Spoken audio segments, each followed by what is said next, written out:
Hello friends, welcome to grow with सिवी। आप सभी का आपके अपने चैनल ग्रो विद सिवी पर बहुत बहुत स्वागत है। आज की वीडियो में हम न्यू सीरीज़ स्टार्ट करने जा रहे हैं। तो आज की हमारी फर्स्ट क्लास है सोशल साइंस यानी एसएसटी की। ठीक है, आज हम स्टार्ट करने वाले हैं एसएसटी की फर्स्ट क्लास। और देखिए, हम इसमें करेंगे जितने भी अभी ऑनलाइन एग्ज़ाम्स हुए हैं सीटेट 2023 में। दिसंबर से लेकर आपकी फरवरी तक एग्ज़ाम चला था। 28 दिसंबर से 7 फरवरी तक ये एग्ज़ाम आपका चला था। ठीक है, जितने भी शिफ्ट में सीटेट पेपर 2 के सोशल साइंस में क्वेश्चन पूछे गए हैं, उन सभी क्वेश्चंस को हम डिस्कस करेंगे पेडागोजी को छोड़ के। ठीक है, कंटेंट के 40 क्वेश्चन पूछे जाते हैं, वो 40 क्वेश्चन हम हर एक शिफ्ट के जो है डिस्कस करने वाले हैं। और आज हम डिस्कस करेंगे 6 फरवरी 2023 में जो क्वेश्चन पूछे गए थे, वो सभी क्वेश्चन सीटेट पेपर 2 एसएसटी के।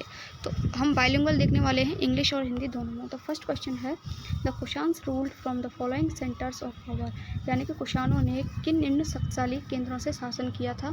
तो इसका जो करेक्ट आंसर है वो है ऑप्शन नंबर बी, यानी कि पेशावर और मथुरा।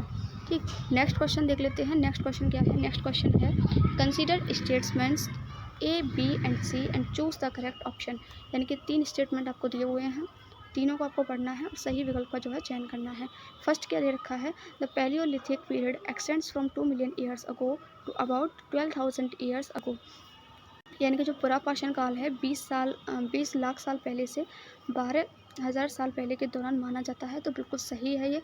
ऑप्शन बी क्या कह रहा है, this long stretch of time is divided into the lower middle and upper Palaeolithic. सही बात है, ये जो काल है ना, इसको 3 भागों में बांटा गया है, आरंभिक, मध्य और उत्तर पुरापाषाण युग। ऑप्शन सी क्या कह रहा है, this long span of time covers 99% of human history, यानी कि मानव इतिहास की लगभग 99% कहानी जो है इसी काल के, यानी ये जो टाइम है इसी में घटित हुई थी। तो ये भी हमारा बिल्कुल सही है। ठीक, तो यहाँ पर जो करेक्ट हो जाएगा, तीनों कथन ही हमारे सही हैं। तो A, B and C all are correct. Option number D हमारा यहाँ पर बिल्कुल करेक्ट हो जाएगा। नेक्स्ट क्वेश्चन हम देख लेते हैं। नेक्स्ट क्वेश्चन क्या कह रहा है? नेक्स्ट क्वेश्चन है question number 3, read statements A and B and choose the correct option. 2 statement दिए हैं, वो पढ़ने हैं, करेक्ट और करेक्ट यानी कि सही स्टेटमेंट आपको सिलेक्ट करना है। Mansab was a grading system used by the Mughals to fix, यानी कि मनसब मुगलों द्वारा चलाई गई एक श्रेणी व्यवस्था थी, जिसके जरिए क्या होता था वो आपको सिलेक्ट करना है। रैंक यानी कि पद, सैलरी वेतन, और थर्ड है मिलिट्री रिस्पॉन्सिबिलिटी, यानी सैन्य उत्तरदायित्व निर्धारित किए जाते थे। ठीक है, और बी क्या कह रहा है, the mansabdars military responsibilities were determined by a numerical value called zat, यानी कि जो मनसबदारों की सैन्य उत्तरदायित्व का निर्धारण था वो एक संख्या पर निर्भर था, जिसे जात कहा जाता था। क्या कहा जाता था? जात कहा जाता था। तो देखिए, यहाँ पर जो ऑप्शन नंबर ए है वो तो सही है, लेकिन ऑप्शन नंबर बी है वो बिल्कुल गलत है।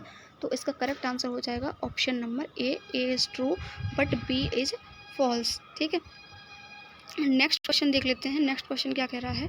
देखिए, यहाँ पे मैं आपको बता दूँ मनसब का क्या अर्थ होता है। तो मनसब शब्द का अर्थ होता है श्रेणी अथवा पद, और इस व्यवस्था के अंतर्गत कितने वर्ग आते हैं? 33 वर्ग आते हैं। ठीक, अकबर ने शासन के 40वें वर्ष जात एवं सवार जैसी दोहरी व्यवस्था लागू की थी, ना कि मनसबदारी में। ठीक, इसीलिए हमारा जो ऑप्शन नंबर बी है वो गलत हो जाएगा और ए हमारा यहाँ पर बिल्कुल करेक्ट हो जाएगा।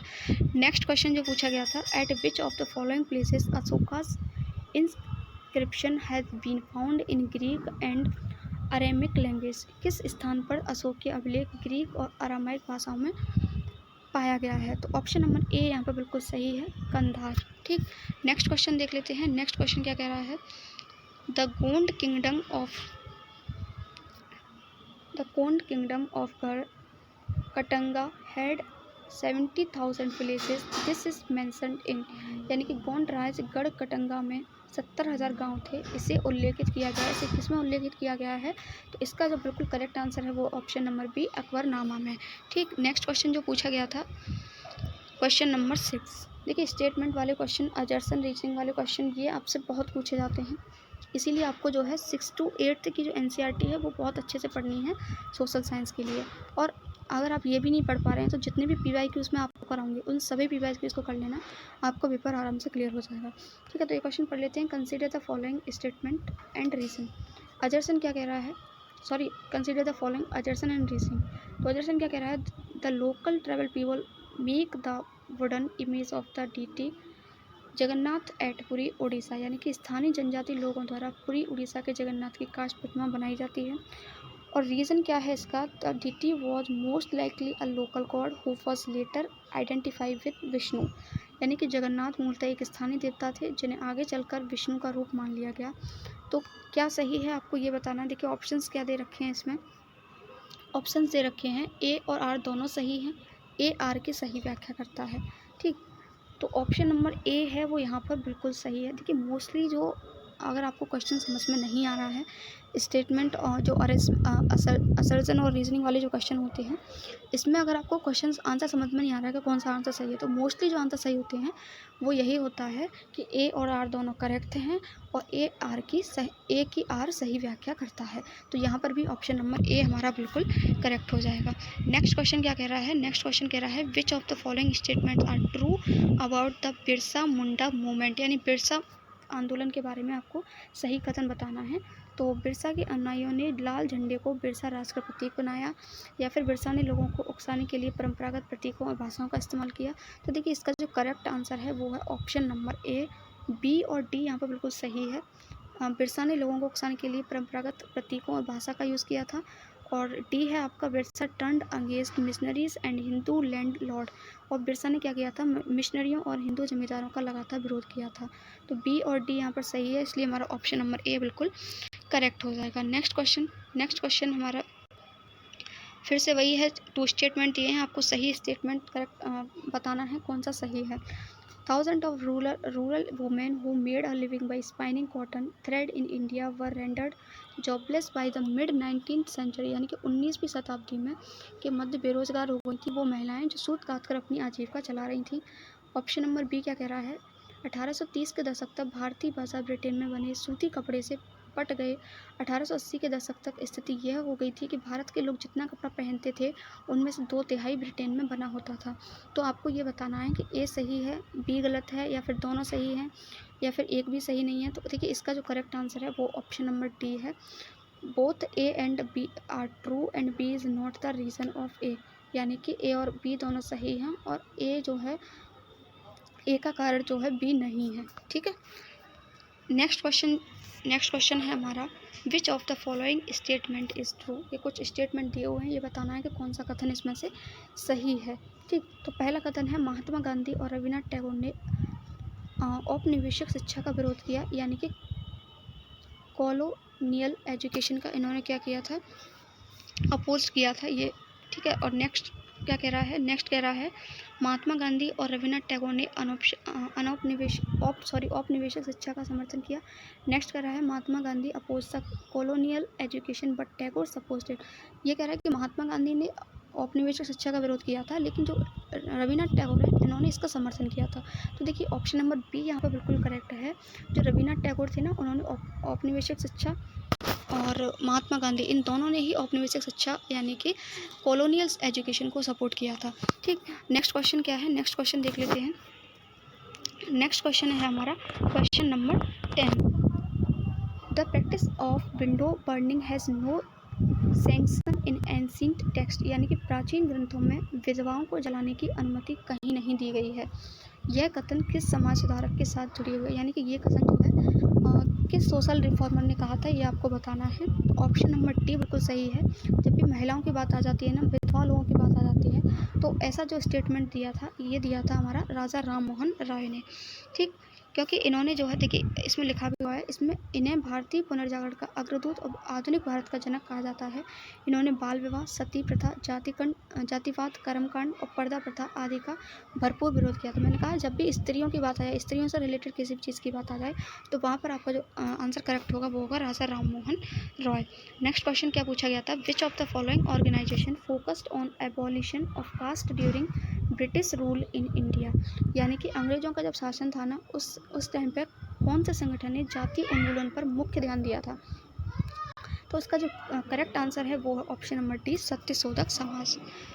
Next question number 12, read the statement A and be on the resistance of Tipu Sultan against the British and choose the correct answer, यानी कि टीपू सुल्तान द्वारा अंग्रेजों का विरोध के समर्थन में कथन ए और बी को पढ़ें और सही उत्तर चुनें। तो देखिए ए ऑप्शन क्या कह रहा है, Tipu Sultan of Mysore fought the British until he dead, यानी कि जो टीपू सुल्तान थे वो अपनी मृत्यु तक जो है अंग्रेज़ों के विरुद्ध लड़ते रहे थे। ऑप्शन बी क्या कह रहा है, उसने अंग्रेज़ों की सांस्कृतिक परंपराओं का विरोध किया था। तो ऑप्शन नंबर दोनों ही यहाँ पर बिल्कुल करेक्ट हैं। टीपू सुल्तान ने जो है अपने मरते दम तक अंग्रेज़ों से लड़ाई की थी, प्लस उन्होंने जितनी भी कल्चर ट्रेडिशनल्स हैं उन सभी का क्या किया था, विरोध किया था। नेक्स्ट क्वेश्चन क्या कह रहा है, the book poverty and un British rule in India was written by, यानी कि poverty and un British rule in India ये बुक किसने लिखी है, तो इसका सीधा आंसर है ऑप्शन नंबर डी, दादा भाई नौरोजी ने लिखी है ये बुक। नेक्स्ट क्वेश्चन है हमारा, statesman from which country were part of the non aligned movement, किन किन देशों के राजनेता गुट निरपेक्ष आंदोलन का हिस्सा थे, तो इसका जो ऑप्शन नंबर ए है वो बिल्कुल करेक्ट है, भारत, यूगोस्लाविया, इंडोनेशिया, घाना और मिस्र। नेक्स्ट क्वेश्चन है हमारा, विच of the following planets have rings around them, यानी कि किन ग्रहों के चारों ओर क्या होते हैं, छल्ले होते हैं, ये आपको बताना है। तो इसमें देखिए बृहस्पति, शनि और यूरेनस, यानी कि ऑप्शन नंबर जो है आपका ए जो है बिल्कुल करेक्ट हो जाएगा, बृहस्पति, शनि और Uranus. Next question, the Indian standard time is based on the standard meridian and, भारतीय मानक समय किस मानक या मोटर पर आधारित है, इसका जो करेक्ट आंसर है वो ऑप्शन नंबर सी, 82 डिग्री 34, ठीक है, ऑप्शन नंबर डी आपका बिल्कुल करेक्ट हो जाएगा। क्वेश्चन नंबर 17 क्या कह रहा है, what makes day and night and change of seasons possible, यानी कि इनमें से क्या है जो दिन और रात तथा ऋतुओं में परिवर्तन संभावित करता है, बिल्कुल करेक्ट आंसर है ऑप्शन नंबर ए, ये सब होता है पृथ्वी के रोटेशन और रिवॉल्यूशन के कारण, यानी कि घूर्णन और परिभ्रमण के कारण।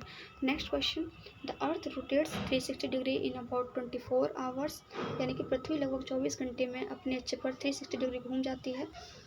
इस प्रकार जब ग्रीनविच में दोपहर के 12 बजते हैं तब ग्रीनविच से 30 डिग्री पूर्व में समय क्या होगा, तो ऑप्शन नंबर ए बिल्कुल करेक्ट हो जाएगा 2 PM। देखिए पृथ्वी 24 घंटे में 360 घूमती है, इसका मतलब 1 घंटे में कितना घूमती है, 15 डिग्री। तो जब ग्रीनविच में 12 बज रहे हैं तो ग्रीनविच से 30 डिग्री पूर्व में समय होगा 2 बजे, ठीक है। नेक्स्ट क्वेश्चन क्या कह रहा है, which of the following types of forest are found in Andaman and Nicobar island in India, यानी कि अंडमान और निकोबार द्वीप समूह में निम्न में से किस प्रकार के वन पाए जाते हैं, ये आपको बताना है। तो इसका जो करेक्ट आंसर है वो है ऑप्शन नंबर ए, अंडमान निकोबार में सिर्फ एक टाइप के वन पाए जाते हैं जिनका नाम है मोइस्ट डेसिडियोस फॉरेस्ट, यानी कि आर्द्र पर्णपाती वन। नेक्स्ट क्वेश्चन है, read the statements A and R, यानी कि अजर्सन और रीजनिंग वाला क्वेश्चन आपसे फिर से पूछा गया है। अजर्सन क्या है, कथन क्या दे रखा है, ग्रेनाइट ठोस चट्टानें हैं तथा बिल्डिंग बनाने, सजावटी और सिलबट्टे के तौर पर प्रयोग लाई जाती हैं। और रीजन क्या कह रहा है कि पृथ्वी की भूमध्य के बहुत नीचे धीरे धीरे ठंडा होने के कारण ये बड़े दोनों का रूप ले लेते हैं। तो इसका जो करेक्ट आंसर क्या है वो हमें बताना है। तो ऑप्शन नंबर ए यहाँ पर बिल्कुल करेक्ट हो जाएगा, both A and R true and R is the correct explanation of A, ठीक। नेक्स्ट क्वेश्चन है हमारा, consider the following statement about winds and choose the correct option, यानी कि पवनों के बारे में कुछ कथन दिए गए हैं, ठीक है, हमें इसमें से सही स्टेटमेंट जो है सिलेक्ट करना है। Monsoon are example of seasonal wind, यानी कि जो मानसूनी पवनें हैं वो मौसमी पवनों का उदाहरण है। दूसरा दे रखा है जो मौसमी पवनें होती हैं वो वर्ष भर लगातार निश्चित दिशा में चलती हैं। थर्ड दे रखा है स्थल व समुद्र समीप स्थायी पवनों के उदाहरण हैं। तो देखिए इसका जो करेक्ट आंसर है वो ऑप्शन नंबर ए, यानी कि केवल ए सही रहेगा आपका। ऑप्शन नंबर ए क्या कह रहा है, जो मानसूनी पवनें होती हैं वो मौसमी पवनों का उदाहरण होती हैं, ठीक है। नेक्स्ट क्वेश्चन है हमारा, read the following statements in the context of condensation, यानी संघनन के बारे में कौन सा सही है स्टेटमेंट वो आपको बताना है। तो देखिए इसमें क्या कह रहा है, जलवाष्प संघनित होकर ठंडा होकर जल की बूंदें बनाता है। जब जल की बूंदें इतनी भारी हो जाती हैं कि वायु में तैर ना सकें तब ये वर्षण के रूप में नीचे आ जाती हैं। तो इसका देखिए जो करेक्ट आंसर है वो है ऑप्शन नंबर डी, यानी कि ए, बी और सी तीनों बिल्कुल करेक्ट हैं। आकाश में उड़ते हुए जेट हवाई जहाज अपने पीछे पतन छोड़ते हैं क्योंकि इंजनों से निकली नमी संघनित हुई। तो तीनों ही संघनन के बारे में करेक्ट हैं, ठीक है। तो ऑप्शन नंबर डी हमारा बिल्कुल करेक्ट हो जाएगा। Next question, the Tibetan antelope is hunted for its wool known as shahtoosh. तिब्बती एंटीलोप का शिकार इसके ऊन शाहतूस के लिए किया जाता है। क्यों किया जाता है? ये वजन में हल्का होता है या बहुत गर्म होता है। यह जानवर बहुत अधिक संख्या में पाया जाता है। ठीक है, और नेक्स्ट और लास्ट क्या दे रखा है आपका? 3 ही स्टेटमेंट हैं, तो देखिए ऑप्शन नंबर ए यहाँ पर बिल्कुल करेक्ट हो जाएगा। ए और बी, ए और बी हमारा सही था, सी गलत था। देखिए एक तो ये जो तिब्बती एंटीलोप होता है वो वजन में हल्का होता है, दूसरा ये क्या होता है, अत्यधिक गर्म होता है। Next question, consider the following statement A and B. 2 statement दिए गए हैं ए एंड बी, हमें सही विकल्प का चयन करना है। नवीनीकरण संसाधन असीमित होते हैं और इन पर मानवीय क्रियाओं का प्रभाव नहीं होता है। ठीक है, दूसरा क्या कह रहा है, अनवीनीकरण संसाधन की तुलना में नवीनीकरण संसाधन जल्दी पुनः पूरित हो जाते हैं। तो यहाँ पर ऑप्शन नंबर डी बिल्कुल सही है। देखिए ये जो ऑप्शन नंबर 1 दे रहा है स्टेटमेंट 1 वो गलत है। जो नवीनीकरण संसाधन होते हैं वो असीमित नहीं होते हैं, वो सीमित होते हैं, जिन पर मानवीय क्रियाओं का प्रभाव होता है। ठीक है, इसलिए जो ऑप्शन नंबर बी है वो हमारा करेक्ट है, इसलिए हमारा ऑप्शन नंबर डी यहाँ पर करेक्ट आंसर हो जाएगा। नेक्स्ट क्वेश्चन देख लेते हैं। सेलों से खनिजों को बाहर निकालने की प्रक्रिया का क्रम क्या होगा अगर आप पृथ्वी की सतह से उसकी आंतरिक तहों तक जाते हैं? तो सेलों का क्रम पूछा है, रिपीटेड क्वेश्चन है, याद रखना। ऑप्शन नंबर जो है ए यहाँ पर बिल्कुल करेक्ट हो जाएगा। सी ए बी यानी कि पहले होती है आपकी आखनन। नेक्स्ट क्वेश्चन है, consider the following statements about practice of shifting cultivation, यानी कि स्थानांतरित कृषि के बारे में कौन सा जो निम्न स्टेटमेंट यानी कुछ कथन दिए गए हैं इन पर विचार करना है। आपको ये बताना है कि इन सभी में से कौन सा कथन सही है। तो ऑप्शन नंबर ए क्या कह रहा है, there are areas of heavy rainfall, ये भारी वर्षा वाले क्षेत्र होते हैं, ये तीव्र पुनर्जनन वाले क्षेत्रों में प्रचलित होते हैं। It is practised in area of quick regeneration. और लास्ट स्टेटमेंट है, it is called slash and burn, यानी कि इसे कर्तन और दहन कृषि के नाम से जाना जाता है। तो देखिए ऑप्शन नंबर यहाँ पर डी हमारा बिल्कुल सही हो जाएगा। ए बी और सी यानी कि तीनों स्टेटमेंट हमारे इसमें सही हैं स्थानांतरित कृषि के बारे में। नेक्स्ट क्वेश्चन देख लेते हैं। If you are discussing prairies and wells in the class on a world map, which region will you mark? अगर आप कक्षा में प्रेयरी और वेल्ड पर परिचर्चा कर रहे हैं तो आप विश्व मानचित्र पर किस क्षेत्र को अंकित करेंगे? ठीक है, तो इसका देखिए जो करेक्ट आंसर है वो हो जाएगा आपका कनाडा और दक्षिण अफ्रीका। देखिए इसके लिए आपको नॉलेज होनी चाहिए वर्ल्ड मैप के बारे में। नेक्स्ट क्वेश्चन देख लेते हैं। नेक्स्ट क्वेश्चन क्या कह रहा है, question number 28, consider the following statements about stereotypes, यानी रूढ़िबद्ध धारणाओं के बारे में ये कुछ कथन दिए हुए हैं, आपको ये बताना है कि इनमें से कौन सा कथन सही है। फर्स्ट जो है, stereotypes stop us from looking at each person as a unique individual with his or her own special quality of skill, यानी कि जो रूढ़िबद्ध धारणाएं होती हैं वो हमें प्रत्येक व्यक्ति को अनोखे और अलग व्यक्ति जिसके पास कुछ खास गुण और क्षमताएं हो सकती हैं के रूप में देखने से रोकती हैं। दूसरा क्या कह रहा है कि रूढ़िबद्ध धारणाएं बड़ी संख्या में लोगों को एक ही प्रकार के खांचे में जड़ देती हैं। थर्ड स्टेटमेंट क्या कह रहा है, रूढ़िबद्ध धारणाओं का हम सब पर प्रभाव पड़ता है क्योंकि इसके चलते हमें उन कामों को करने का मौका मिलता है जिनमें हम क्या होते हैं, अच्छे होते हैं। तो देखिए यहाँ पर आपका ए और बी तो सही है, लेकिन ऑप्शन नंबर जो स्टेटमेंट सी है वो सही नहीं है। ठीक है, तो इस तरीके से ए बी सही है, तो ऑप्शन नंबर बी हमारा यहाँ पे बिल्कुल करेक्ट हो जाएगा। Only A and B are true. Next question क्या कह रहा है, निम्न क्षेत्रों में से उन क्षेत्रों की पहचान कीजिए which have notable culture influences of Arab and Chinese traders in the past, जहां अतीत में आए अरबी और चीन के व्यापारियों के उल्लेखनीय सांस्कृतिक प्रभाव हैं। तो इसका जो करेक्ट आंसर है वो है केरल और लद्दाख, याद रखना। नेक्स्ट क्वेश्चन है, भारत के राष्ट्रपति का चुनाव किसके द्वारा होता है? रिपीटेड क्वेश्चन है, याद रखना। The president of India is elected by, तो इसका जो करेक्ट आंसर है वो है option number C, indirect election by the electoral college, यानी निर्वाचक मंडल द्वारा अप्रत्यक्ष चुनाव। Next question, our constitution ensures that government system does not involve only privileged people making decision for everyone, यानी कि जो हमारा संविधान है वो यह सुनिश्चित करता है कि शासन की व्यवस्था केवल कुछ विशेषाधिकृत लोगों को सम्मिलित नहीं करती, वो सभी के लिए निर्णय ले। There are different level of grammar, यहाँ सरकार के विभिन्न स्तर हैं।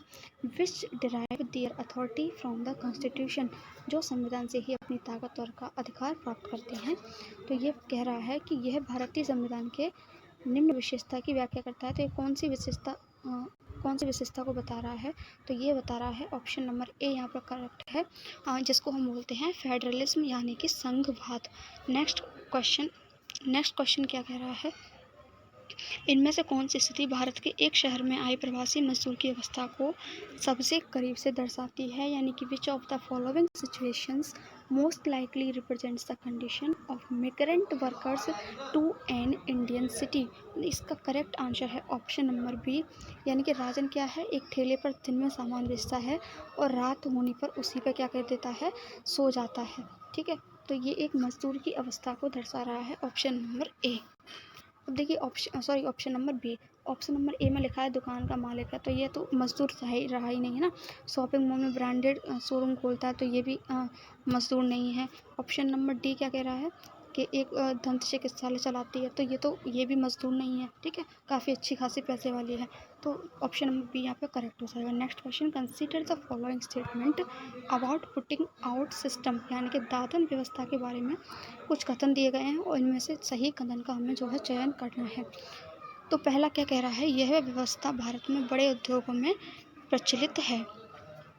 दूसरा स्टेटमेंट क्या कह रहा है कि this system supplies the raw material and receives the finished product, यानी कि इसमें व्यापारी कच्चा माल देता है और उसे तैयार करता है। तीसरा स्टेटमेंट क्या है, इसमें बुनकर अधिकतर अपने घर या कार्यशाला में कार्य करते हैं। तो कौन सा सही है ये आपको बताना है।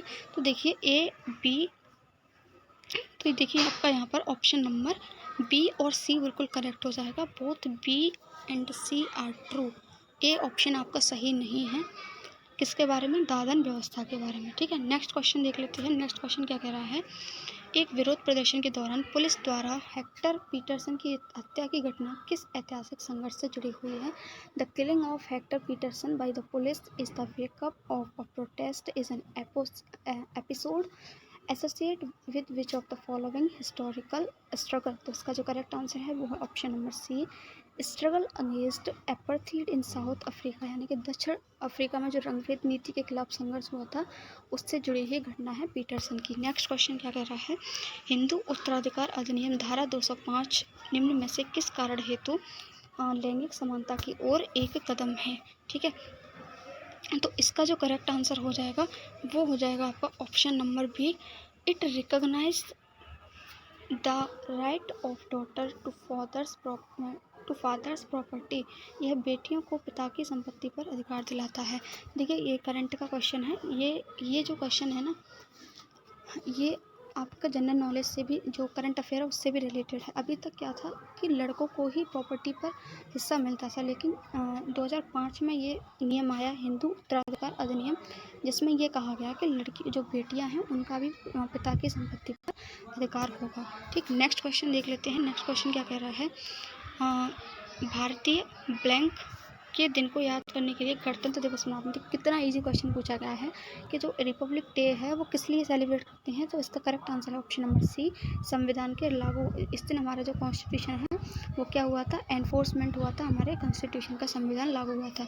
नेक्स्ट क्वेश्चन, और संविधान लागू कब हुआ था ये डेट भी याद रखनी है, 26 जनवरी 1950 को लागू हुआ था। ठीक है, नेक्स्ट क्वेश्चन क्या है, नेक्स्ट क्वेश्चन है, राम्या एक बेकरी में सहयोगी कर्मी के रूप में काम करती है, उसे उसके मालिक का महंगा मोबाइल फ़ोन चुराने के झूठे आरोप में क्या कर दिया जाता है, अभियुक्त बनाया जाता है, परंतु वह अपनी खराब आर्थिक स्थिति के चलते अपने बचाव के लिए क्या कर पाती है, वकील नहीं कर पाती है, और उसके केस का प्रतिनिधित्व करने के लिए भारतीय संविधान के किस अनुच्छेद के अनुसार राज्य द्वारा वकील दिया जाएगा, यानी कि उसको गवर्नमेंट द्वारा जो वकील दिया जाएगा वो किस अनुच्छेद का दिया जाएगा, तो वो दिया जाएगा आर्टिकल 39A के अकॉर्डिंग।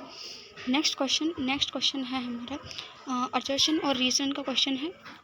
असर्शन और रीजनिंग को पढ़िए और सही विकल्प का चयन कीजिए। असर्शन क्या कह रहा है, the decisions made by higher courts are binding on the lower courts, यानी कि ऊपरी न्यायालय के फैसले नीचे की न्यायालयों को मानते हैं, सारे न्यायालयों को मानते हैं। ठीक है। और रीज़न क्या है इसका, India has an integrated judicial system, यानी कि भारत के पास एकीकृत न्यायिक व्यवस्था, बिल्कुल सही बात है। इसीलिए तो ये सारे इसके फैसले मानता है। तो both A and R true and R is the correct explanation a of A. Option number A यहाँ पर बिल्कुल करेक्ट हो जाएगा। नेक्स्ट क्वेश्चन क्या कह रहा है, 3 स्टेटमेंट दिए हुए हैं, ठीक है। देखिए स्टेटमेंट वाले और अजर्शन रीजनिंग, ये क्वेश्चन आपसे ज़्यादा पूछे आपने, ठीक है। तो ये बताना है कौन सा स्टेटमेंट इसमें से सही है। फर्स्ट दे रखा है, तवा मत्स्य संघ का गठन तवा बांध के निर्माण के खिलाफ हुआ था। और दूसरा दे रखा है, तवा मत्स्य संघ का गठन मध्य प्रदेश के जंगल निवासियों के जीवन निर्वहन के लिए बांध पर मछलियां पकड़ने के काम को जारी रखने की अधिकार की रक्षा के लिए हुआ था। और जो ऑप्शन नंबर सी है वो क्या कह रहा है कि तवा मत्स्य संघ मछुआरों को ऋण भी देने की व्यवस्था करता है। तो आपको बताना है कि ए सही है या फिर तीनों सही हैं या फिर एक भी जो है सही नहीं है। तो देखिए यहाँ पर ऑप्शन नंबर बी और सी सही है, ऑप्शन नंबर ए सही नहीं है। तो ऑप्शन नंबर सी हमारा जो बिल्कुल करेक्ट हो जाएगा। स्टेटमेंट बी और सी हमारे बिल्कुल ट्रू हैं। नेक्स्ट और ये लास्ट क्वेश्चन है हमारा 6 फरवरी 2023 के पेपर में पूछे जाने वाला लास्ट क्वेश्चन क्या है, consider the following statements about tribal language, यानी कि जनजातीय भाषाओं के बारे में दिए गए कथनों को पढ़ें। पहला क्या कह रहा है, संताली भाषा का अपना बड़ी मात्रा में प्रकाशन होता है, जिनमें इंटरनेट पर पत्रिकाएं भी शामिल हैं। दूसरा क्या कह रहा है, tribal language are radically different from and possibly as too old as Sanskrit, यानी कि जो जनजातीय भाषाएं हैं वो संस्कृत जो लैंग्वेज है उससे अलग हैं और उतनी ही लगभग पुरानी हैं। तो इसका देखिए जो करेक्ट आंसर है वो ऑप्शन नंबर सी है। दोनों ही स्टेटमेंट, दोनों ही कथन जनजातीय भाषा के बारे में सही है। फ्रेंड्स देखिए आज के हमारे जो 40 क्वेश्चन थे सोशल साइंस के हम कंप्लीट कर चुके हैं, ठीक है। और 6 फरवरी का जो पूरा सेट था सोशल साइंस का, जितने भी क्वेश्चंस पूछे गए थे हमने वो कवर कर लिए हैं। अगर आपको वीडियो अच्छी लगी हो तो वीडियो को लाइक ज़रूर कर देना। Thank you so much for watching this video. मिलते हैं नई वीडियो में नए टॉपिक के साथ। Till then have a nice day.